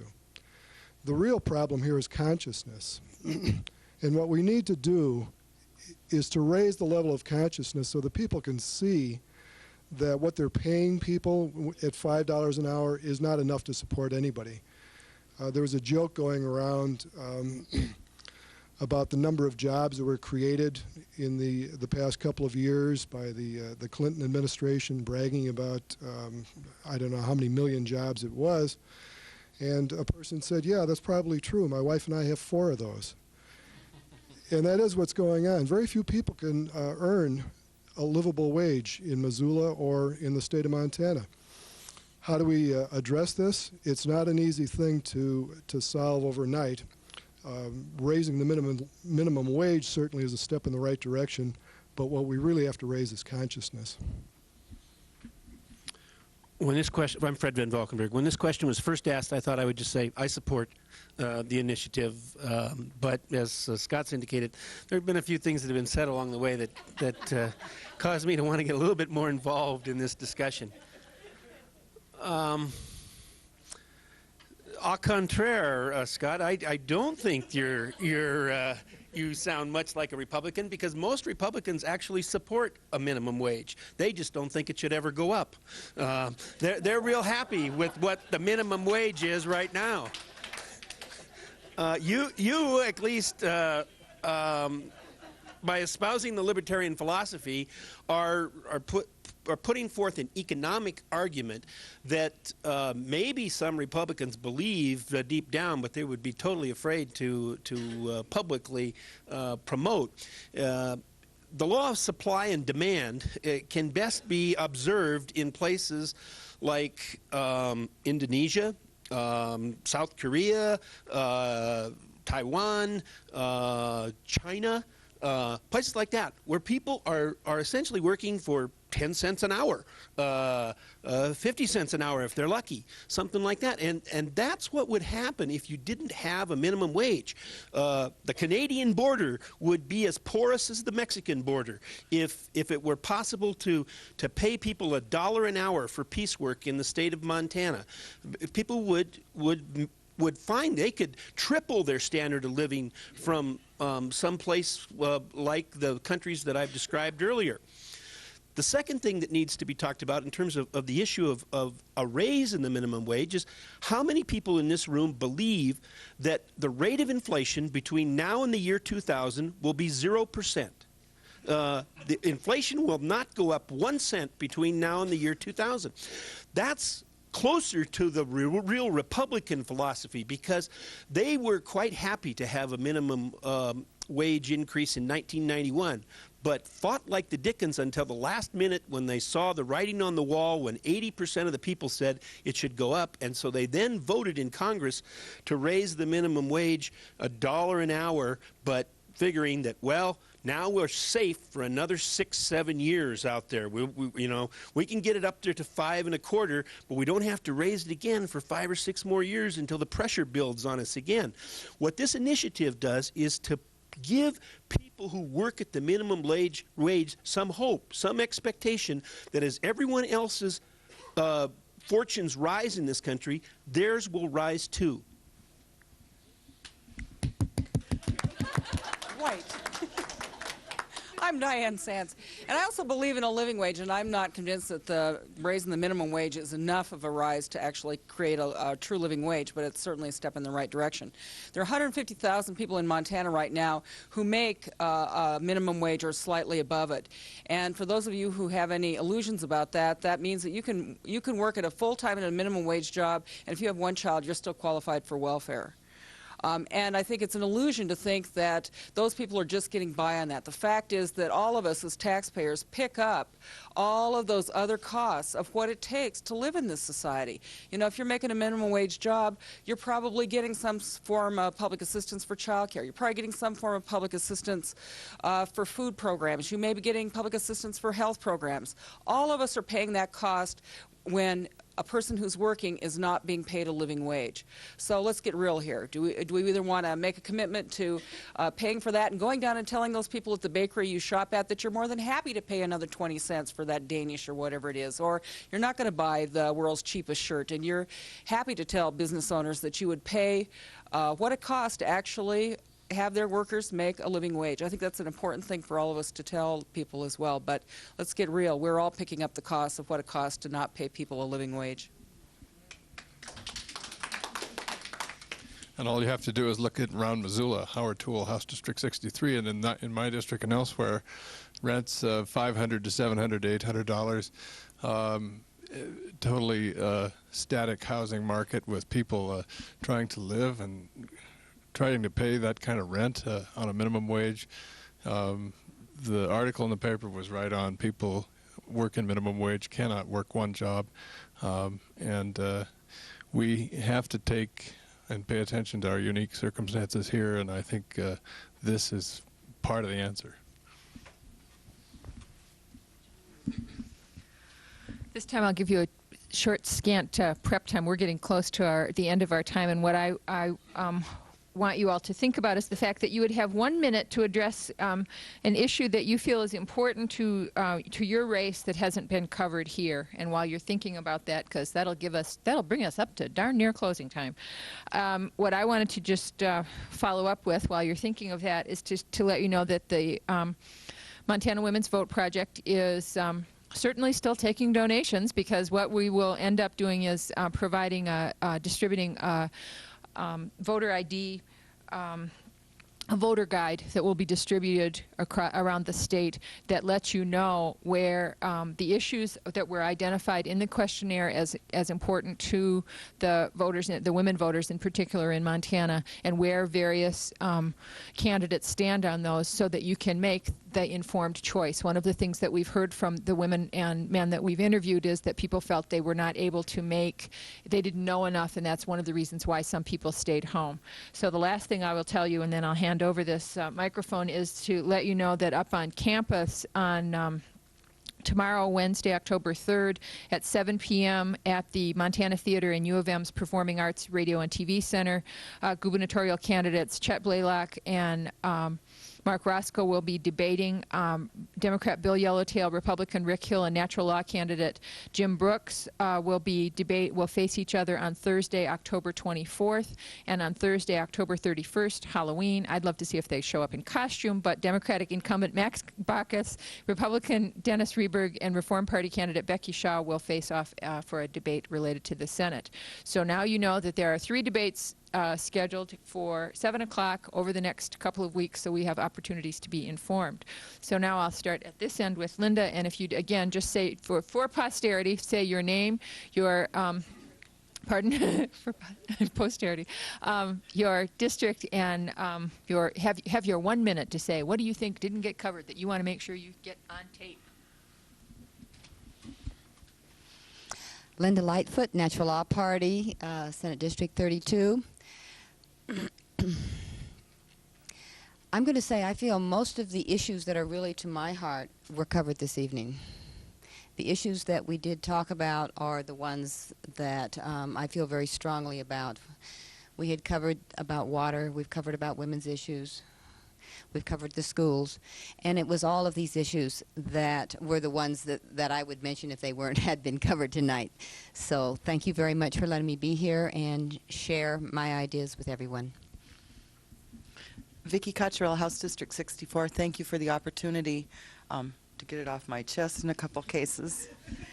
But I guess I have a real concern about the reason that the Women's Vote Project came about in the first place, and I will be working toward legislation with other representatives from Missoula, John Ellingson and others, to make voting easier, to make sure that people feel like they're a part of the process. And I encourage people to call and talk to their legislators no matter who you are, where you are, especially in Montana when we are so accessible and our phone numbers. There are some here who don't have their phone numbers in the phone book, which is interesting to me when you run for public office that you don't have your phone number in the phone book. But it should be there. You should be accessible to the public. Also, get out and vote. Get everyone that you know, take them by the hand and take them to the polls with you. Take your children to the polls with you now so that it's not intimidating when they're 18, so that they're afraid to go. Take them now. Take them all. There is. I'm still coming down from the last question. I just wanted to say tinkle-down economics has not worked. It simply hasn't worked, and we know who's gotten tinkled on. But I did want to comment on higher education in Montana, and I teach at the university, and it has concerned me through the recent sessions of the legislature. And by the way, the last session of the legislature, the general fund support, state support for higher education experienced a pretty dramatic cut. That doesn't mean the budget went down. Where did we make it up? With increases in student tuition. And tuition costs, I think, and this isn't unique to Montana, but tuition for higher education has gone up to where it's become very difficult for people to go to school without incurring tremendous debt. You know, when I went to school, I was able to work my way through college. You can't do that anymore. There's no way you can do it with a good summer job and working 20, 30 hours a week during the school year. You still have to borrow money to complete the school year. And in my 28th year now at the university, I've never seen students going into debt as much as they are now. It's just amazing to me that they keep going to school and incurring the kind of debts they are, and yet we tell them, well, you got to have a college education to get ahead. I think it's a real serious problem, and one that we have to try to address in Montana, but it's a pretty universal problem in this country. I think it's an attitude problem toward education. I think all of education is being attacked at all levels. Thank you for letting me be here tonight. My name is Carolyn Squires, and I am the current representative of House District 68. One of the things I'll take up on the other side of Rep. Ream here is the vocational education and the College of Technology, and I know that it's been incorporated within the university system, but I also, Representative Katus or Mayor Katus would say that I'd be remiss if I wasn't here to prod on the on that level of education. It was real instrumental to me when I was in my time of crisis in my life and needed an education and a quick fix to get out into the system or out into the workforce, and that's how I became an LPN and have worked for the last 29 years at Community Hospital. So I know the vitalness of the shorter term education. Vocational education is becoming more pronounced, I guess. Maybe that's not the right word for it, but anyhow, people are realizing its importance in the workforce and using those folks as well as those people who are college bound.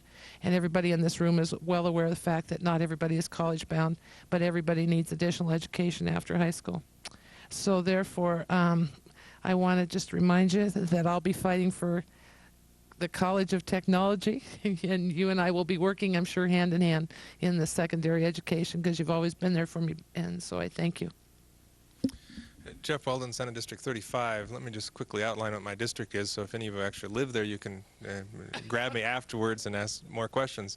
If you live in West Riverside, East Missoula, Rattlesnake, Grant Creek, Butler Creek, Mullen Road area to Frenchtown, parts of Target Range or Orchard Homes or Highway 93 north Arlee, I'm your incumbent senator, and why don't you grab me and ask more questions. The last 2 weeks of the campaign season are the most exciting times. That's when most of the work that's been planned for months actually gets done. So if any of you have a penchant to get involved in the election, now would be the time to do so. Continuing on this education theme, let me just mention one issue that's going to be on the ballot. There's a constitutional amendment proposing to get rid of the Board of Regents and replace it with a Department of Education. It's a very bad idea. What it would do is politicize the higher education system. It would suddenly then subject all of our colleges and colleges of technology to the elected office of governor, and the governor could appoint whomever he believes should be in charge of the education system. It's a misguided approach to reform government, and I think everyone should vote against that amendment. Thanks very much. It's been a very great learning experience for me to be here this evening. Harry Lafreniere, House District 62. One of the issues that my district runs from Ravala County into Missoula County, so I see a lot of the south end of Missoula County. One of the things is this hate and terrorism, and in Ravala County, most of you have seen in the newspapers the meetings of these groups, these terrorism groups, and I think the state legislature is going to have to do something, that we need to enforce our state laws. These groups repeatedly have harassed our city and county officials in particularly Ravala County with threats, and I think we've reached a point where, after looking at what happened over east in Jordan, over in that country, that we have to take stronger action in opposition to these groups. I feel real deeply about this hate. We're seeing more of it all the time in certain districts. I hope that I didn't inject this at the end and that it's not an uplift. I know it's a bad subject to talk about, but thank you. Linda McCullough. I'm the current legislator in House District 70, and House District 70 is actually half of what Jeff just told you about. It's the big half of what Jeff just told you about. I know, because I've walked in, I've knocked on all those doors. I know every single one of them. Actually, I had intended on talking to you for a minute or two about education, but since it's pretty much been covered, I think I'll jump from education to crime, because I can actually talk about education at the same time, too. If there's anyone in this room or the viewing audience, I've always wanted to be able to say that. If there's anyone in the viewing audience, if there's anyone in my public out there who thinks that education is expensive, well, then you should find out what it costs to incarcerate someone in our prison, because let me tell you, education is a cheap buy compared to housing someone in a prison. It's just a lot cheaper to educate them. One of the committees that I worked on during the interim session is juvenile justice and juvenile mental health, and we've gone all over the state from Miles City to Missoula to Kalispell and so on, and looked at all the juvenile facilities that we currently have here, such as you've probably heard of Pine Hill School, the Yellowstone Treatment Center, used to be Yellowstone Boys and Girls Camp and so on, or ranch. And so we've had a good look at all this. We've listened to judges, we've listened to probation officers. We've listened to families who have been victims of juvenile crime. We've listened to juveniles who have been the perpetrator of crimes. They have actually been the ones who have committed the crimes. They've gotten caught. They've often went to Pine Hills. They've been to Deer Lodge and so on. So we have found, and in my mind, it is much cheaper, if you want to look at it in terms of just money, it is much cheaper to prevent these crimes at an earlier level, but more importantly, it's much safer to prevent these crimes than to let them occur as adults and then have to try to rehabilitate or pay for it at that level. So one of the things we're going to be looking at during the session, and I hope to be there to get to carry this on the rest of the way, because it has been a very exciting process, is to rewrite some of the Montana Youth Court Act, and we've had input from everyone, including those kids who have been incarcerated, the victims, and so on. So I think this would be a real interesting one for you to follow along in the process, and I thank you for inviting me here tonight. Drew Lasofsky, and I'm running for House District 70, and I'm also part of Linda and I are running in the same district, and Jeff has, of course, we're in the same district. Harry, you were talking about hate. Try being of Indian descent and Polish, and you'll understand exactly a lot of the hate. One of my big issues is taxes. As I go door to door, I see a lot of little old ladies and little old guys come to the door, and the first thing they ask me is, they say, you know, I can't even say it, but are you going to lower my taxes? Because if somebody doesn't help me here, give me some relief, I'm going to have to sell my house, get rid of one of my cars, and I can't help support my grandchildren going through school because my property taxes are so high.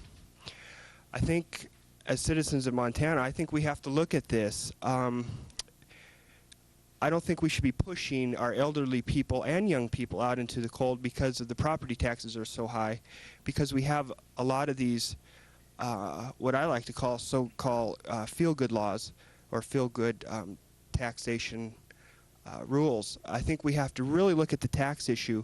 I, being a small business owner, am almost taxed into the ground where I can't even hire somebody to help me. And I would sure like to have somebody come in and help me with my job, but there's just no way because I cannot pay the taxes. My parents are going to have to start selling some stocks and bonds because of the tax issue. They're just too high. Look at the school districts. My father sits on the school board. A lot of the funding is coming in through taxation through these bonds that people vote on. And he says to me, he says, Drew, he says, if we took the money from property taxes and took it off of income tax, we could fund public education. We wouldn't have to have these big school bond issues. And so I think we really have to look at taxes, and that's what I'm running on is tax issues, lower taxes. And Drew Lasofsky, thank you. As I listened to Drew there, I think he's got the makings of a pretty good libertarian, and I'm sure I've got an application form in my pocket here, Drew, if you'd like to just make a public commitment here. But again, I'm Scott Butler, Carolyn's replacement in House District 68. Just see if you're listening down there, Carolyn. Well, I think one thing that's become pretty obvious tonight is a lot of these issues really need much more time. And one thing that I believe that we could do in this community for a long time is we ought to sponsor public debates. And you've got a pretty good organization here, I think, of the women's group, League of Women Voters, and some of the other associations, that maybe we seriously ought to look about putting on some public debates throughout the year on these very issues that are coming up. I know I'd certainly be willing to participate in many of them, and I don't think that Fred down here is reluctant to voice his opinion on too many issues either. So I guess that's the only thing I could say. I think we've covered a number of issues here, but it's difficult to cover those issues in depth in a short time frame like this, and probably all of us should go home and look at the single issues much more in depth and then make our opinions based on them. But I think we found we can all have a lot of fun at this anyway, and that might be the main consideration. So thanks for having me. Michael Sullivan, House District 68. I guess the thing that concerns me most in looking at the bigger picture is factionalism. When I looked at the issues that were going to be discussed tonight as women's issues, I thought, well, these are human issues. They're not just women issues. I would like to see us stop dividing ourselves into us and them, Republicans and Democrats or libertarians or anything else. We're all citizens of the state of Montana, of the United States of America, and of planet Earth. And the sooner we realize that we're all in this together and work together to find solutions to our problems without regard to ideology and making insulting political remarks about other people's positions, I think the better off we'll be. And that's what I would like to try to bring to the legislature, to find the common ground between the ideological polarities that seem to crop up all the time. I think a lot of these are unnecessary, and that there are good people and there are good ideas in both parties. We've heard a lot of good ideas tonight, both from the Democrats and from Scott. I agree with several of the things that Scott said, and I think he brought a real good energy to the discussion tonight. And this factionalism is what's turning people off of politics. This is why they're disgusted with the political process. One of the things I've noticed in campaigning is the pessimism and the despair and the cynicism of young people, people in the 18 to 30 age group. That's why it's really encouraging to see somebody Drew's age here who's decided to get involved in the process, because that's what it really takes. There's been far too much blaming and complaining and whining about somebody else doing this. If anybody feels that they don't have power, it's because they gave their power away. It wasn't taken away by anybody. And what I would like to see is empowerment, totally. I'd like to see the citizens involved more in the political process. I'd like to see more young people involved. Drew, you're a good example. I hope that encourages other people in your age group to get in here and express their concerns. And I'd just like to finish by saying we're all in it together. Let's find the solutions. I'm Fred Van Valkenburg, Senate District 32. I'd like to start by taking off on something that Scott just said about the fact that there really isn't enough time to discuss these issues. Well, thanks to your group, we had our first and only discussion of these issues in this campaign. It used to be that there were lots of these kinds of forums, but they just don't exist anymore for one reason or another. And I appreciate very much your putting this together and giving people the chance to not only listen to us, but give us the chance to talk to this audience and maybe to a greater audience via MCAT. In terms of a couple of other things, I think it would just be great, Michael, if we could just all get along. I do my best to do that, but I refuse, I guess, to stand there and let somebody else walk over the top of me and the people that I represent. And if it means that I have to stand up and stand for something, then I'll do that in order to keep other people from walking over the top of me and those people who I think need representation. And I'll do it as civilly as possible. I'm not going to try and be antagonistic about it, but I'm not going to stand by and be a milquetoast about the whole thing either. Finally, with respect to the issue of taxation, which I think it's the glue that holds civilized society together, taxation. It's how we do something in concert, how we work together to bring about a better life for everyone. We certainly in Montana know that people are very much concerned about property taxes. Residential property taxes is what they're concerned about. They are not clamoring to have Stone Containers property taxes reduced by $2 or $3 million. And there's a very significant plan afoot to reduce Stone Containers property taxes by $2 to $3 million. And Exxon, and Asarco, and Arco, and Burlington Northern, and on and on. And it's being done in a way in which people are being told with the idea, you can cut your property taxes down. Well, they're going to come right back with a sales tax to fill in the property tax that you would have paid. But Stone Container, Burlington Northern, and the like are not going to be paying that same sales tax, because they'll buy what little they need somewhere else where there isn't a sales tax, or where they have some greater ability to spread those costs around somewhere else. So it's something that we have to be guarding for when the legislature meets next time. And if we want fair taxes in the state of Montana, and that will be the thing that I will be most concerned about. Diane Sands from House District 66, and I think House District 66, which is this west side, north side, lower Rattlesnake, I think is the poorest of all of the neighborhoods in Missoula and all of the districts represented here. One of the issues that we've talked a lot about, I think, here tonight are the issues of providing for people's just basic fundamental needs, whether that's food or whether it's childcare or basic education. And one of the issues we haven't touched on, but maybe indirectly through taxation, is the issue of housing. And boy, I've heard a lot of that going door to door. And Howard raised it too. Exorbitant tax, exorbitant rents, people making minimum wage and not being able to afford it. More and more of our people, including families who are homeless. And to me, I think that's one of the issues we're going to have to look at. And there are a lot of approaches to that. Some of them are the issues of property taxes, particularly residential property taxes. There's discussion of a housing trust fund.